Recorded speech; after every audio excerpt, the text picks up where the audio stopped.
Magandang araw pong muli sa inyo lahat mga idol, mga farmers. Tayo po ay nandito ulit sa ating sitawan. Yan po, nasa may gawin ko rin po. Yan po. Tayo nga po pala ay maglilinis dito o magtatabas ng damo dito po sa ating sitawan. Dahil sa plano po natin na lagay ng abono sa kanila. Pero bago tayo maglagay ng abono ay maglilinis muna po tayo. Lilinisan muna po natin dahil sa malalago na rin po yung mga damo nila mga idol. Ayan po yung damo nila mga idol, malalago na. Tayo nga po pala ay nakapag-umpisa na rito maglinis. Yan po. Ang nalinisan po natin ay 2 iras na mga idol. O 2 tudling na po. Yan po hanggang doon. Nalinisan na po natin. At ang lilinisan po naman natin ngayon ay itong sa may gawing ito po. Yan po yung hindi po natin naisundo. At ito pong gawing ito. Ayan, at maglilinis na tayo mga idol, mga ka-farmers. Dahil sa medyo tila-tila pa po yung ulan. At baka po mamaya ay lumakas na naman ang ulan, hindi na naman po tayo makapaglinis. Kaya kung mapapansin po yung ating pong kalangitan o yung bandang itaas po natin, medyo madilim po. At nagayak pa rin po yung ulan. Yan po. Maglilinis na po tayo ngayong umaga, mga idol, mga farmers. Yan po.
Ayun po mga idol, mga ka-farmers, nakatapos na po tayong maglinis dito sa ating sitawan.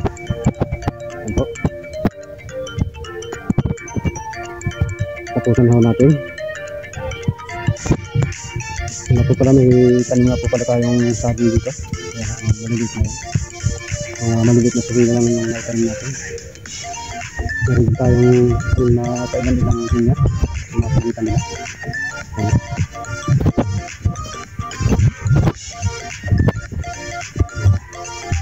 Para pagkatapos po nitong sitaw, meron ho tayong halilin na bagong pananim. Yun nga pong sabi.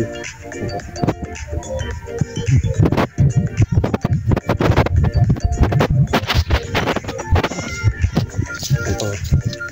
Tapos na rin ho rito. Nakasundo na rin tayo rito. Natapos na rin natin yung tabasin na damo o yung linisin na damo. Dito sa gawin ito, meron din tayong tanim na saging. Yan po.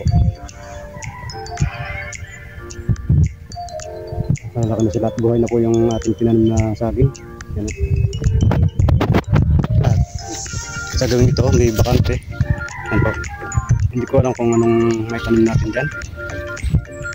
Pwede sigurong ihanda na natin sa taniman ng kamoting paging o sweet potato.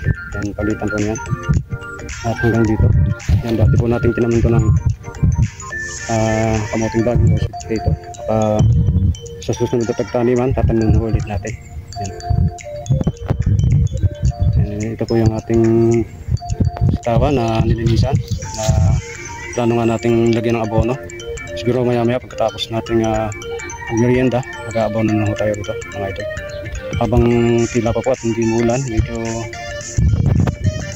mainit po, pero ang araw ay may takat pa rin na mga ulap yan. Tama-tama naman ang malamig ang panahon, at maaaring baka mamayang hapon ay uulan na ulit. So, tama-tama pagka nakapaglagay po tayo ng abono ay natutunaw na ho agad at makakain na ho agad ng ating pananim na sitaw. Ayan po mga idol, mag-aabono na po tayo sa marapit sa umulan. At mga pansin nyo, madilim na po yung paligid at may mga dilim na panaulan.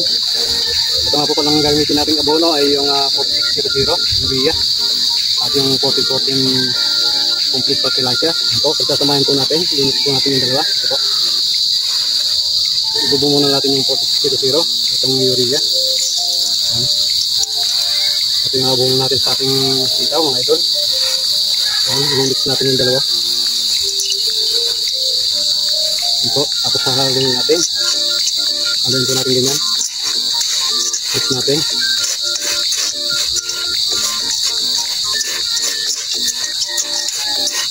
Ito, okay na po ito. Mix na po natin. Bigyan na po natin. Bigyan lang natin ng ganito kadami. About yun. Ito, may gawin itaas.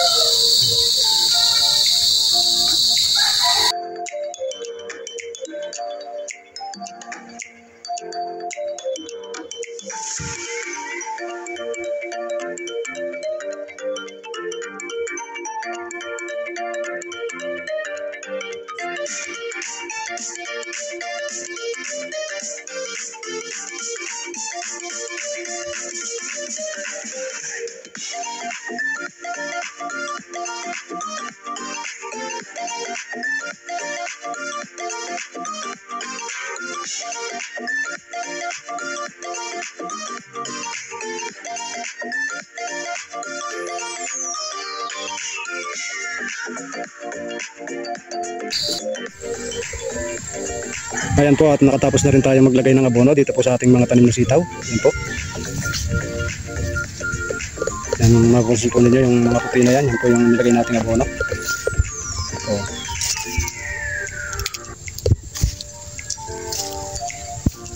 at ang ating pong mga tanim na sitaw ay dumarami na rin po yung mga bunga nila. Yan po. At green na green ang kanya pong mga dahon. Yan po, marami na rin po siyang mga bunga ulit na maliliit. Yan po. At malapit ng umulan mga idol. Yan po. Kumukulog na nga po at kumikidlat. Yan, mapapansin po nyo, madilim yung gawing itaas natin. Yan po. Malapit nang bumagsak yung ulan. Kaya tamang-tama lang po yung pagkaabono natin. Pag yan po ay natunaw, ma-absorb po agad ng ating tanim mga idol. Yan po. Maraming salamat po sa mga pinagay patuloy po kung kailan po sa isang kasama.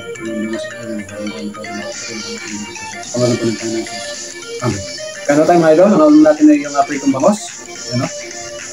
At itong gulay na upo na may kasamang ng giniling. Yan o. Meron din tayong kasawan dito na toyo. May kasamang sibuyas, kamatis. At lagyan din natin ng sili. Meron din tayong talbos ng kamote, okra at talong. Yan o. Yan ang ating tanghalian ngayon mga idol. Kain na tayo.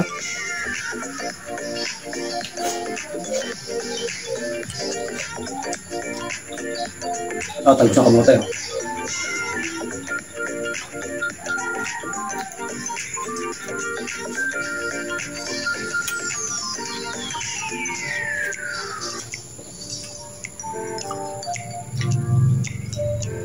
Ito yung talbos ng kamote mga idol. So sa toyo, may mga kasamang sibuyas, kamatis.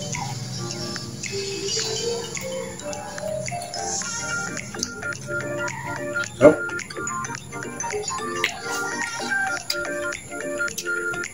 Ating pritong bangos.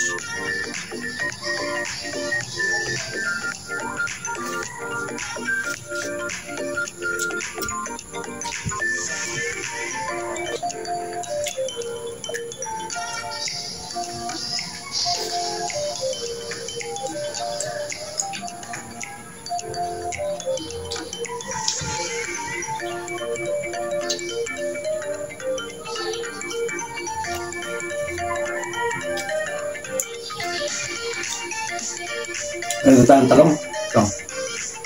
Pasok natin dito.